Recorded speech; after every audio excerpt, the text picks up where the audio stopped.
I opened the Quran to any page, and the first verse my eyes fell upon, you know what it said? If you see a Jew behind a tree, kill him. I slammed the book shut. I threw it on the table. I was very angry. What is this trash you told me to read? I'm Jewish. You know that. When I was a child, my religious education was through the Reform Temple. So Reform Judaism is like Judaism light, L-I-T-E. When I came back from Israel, I wanted to really learn what it meant to be Jewish. So I started going to a conservative temple in New York City, which was near my apartment, and I took some classes there. But in those classes, the emphasis again seemed to be on the Jews as people, not on God and not on the relationship between the person and God, their creator. And that's really what I was interested in. So after a while, I stopped going to those classes because it sounded like the same thing I had already learned. And that's not what I wanted. It wasn't what I was looking for. I'm a student at NYU, which means I spent a lot of time in Washington Square Park. One day in Washington Square Park, a very handsome, older African-American gentleman turned to me and said, "Do you believe in God?" And this question was totally out of the blue. So I was like, I just looked at him, and I was like, well, I haven't thought about that for a really long time, like since I was 12 years old. So I have to think about it. But just him asking the question was really enough for me to start focusing more and really thinking about that question. So since I was in the park a lot, and since Mike, this African-American man, was also in the park a lot, I had the opportunity to ask him lots of questions. How do you know there's a God? And he answered as many of my questions as he could. One of the things he said was, well, the universe itself is an open book. This is God's creation, the whole entire universe. So when you see it, this is proof of his existence. I asked him many, many questions. There came a point where he said, your questions are getting more complicated. I can't answer them. Please go and find a Quran and open it to any page, and it will have some answers for you. So NYU, New York University, has a beautiful library. I went into the library. There were many shelves full of Qurans, but I didn't know which Quran to choose. So I just chose a pretty one. The one I chose had a red leather cover and gold gilt writing on it. And, it was very impressive looking. So I did as he told me. I took the Quran. I sat down at a table, the library table. I opened the Quran to any page. And the first verse my eyes fell upon, you know what it said? If you see a Jew behind a tree, kill him. I slammed the book shut. I threw it on the table. I was very angry.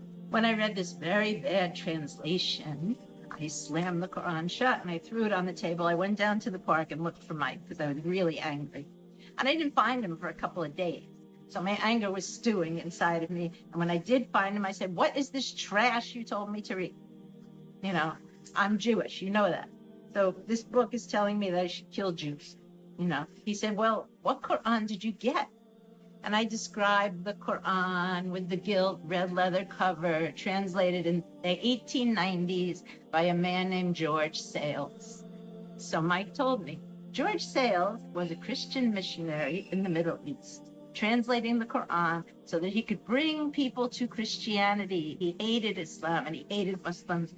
Please go to a mosque and get a real Quran. So I did that. I went to the nearest masjid. Now, by this time, I knew I should be a little bit modest going to a masjid. So I had a long Indian print dress and had a shawl over my shoulders, and I walked to the masjid. And when I get to the masjid, there's another African-American gentleman. He's standing at the door like this. He's the security guard. And he said, yeah, what do you want here? And I said, I'd like to get a copy of the Quran. And he said, you Muslim? I said, no, but I'm interested. He said, well, you got to cover your head before you go in here. So I took the shawl that was on my shoulders, I put it on my head, right? And I said, okay, now. Then he says, you married? So I knew where this was headed. I said, no, I'm not married. I'm not interested in getting married. I'm interested in the Quran. Can I go inside?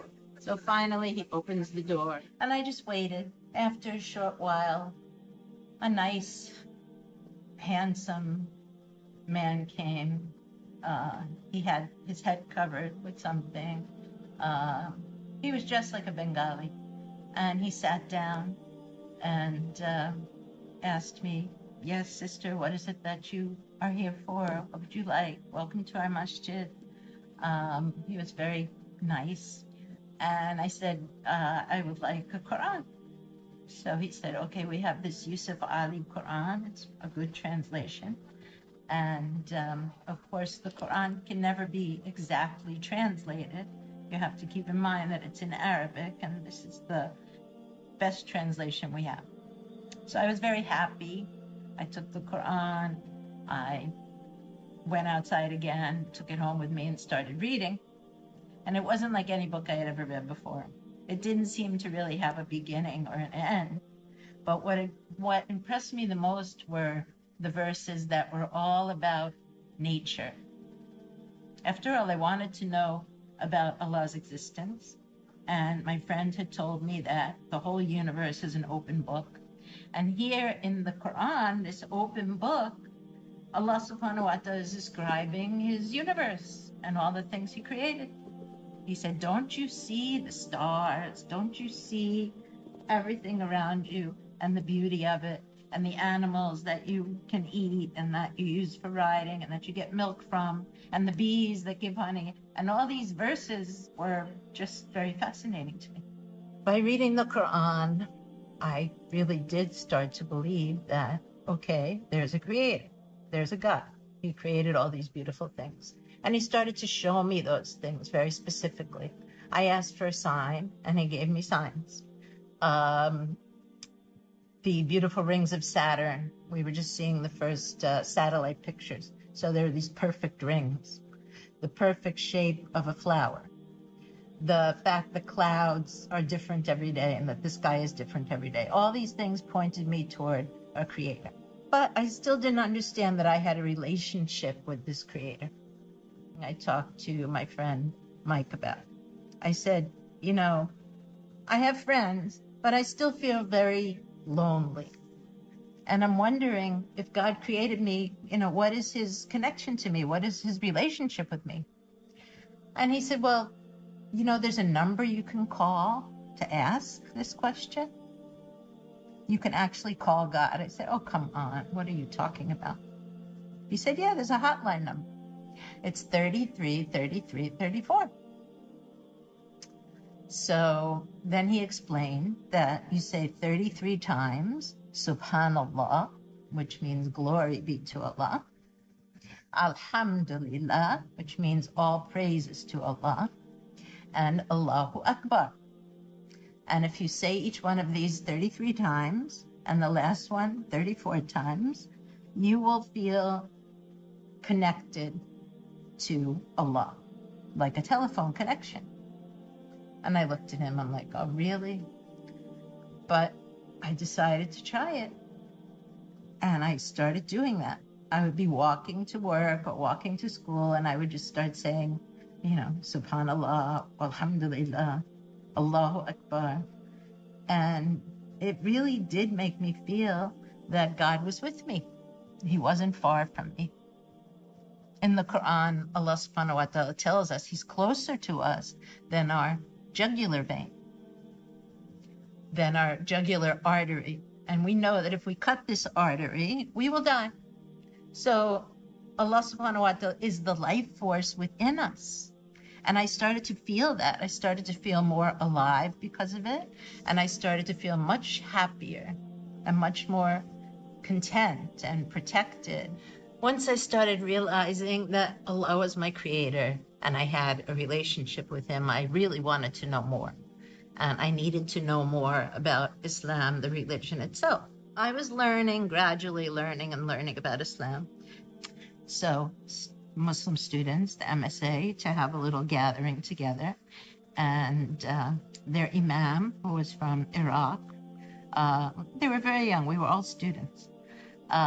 He gave me my shahada, and I repeated after him, La ilaha illallah, Muhammad Rasulullah.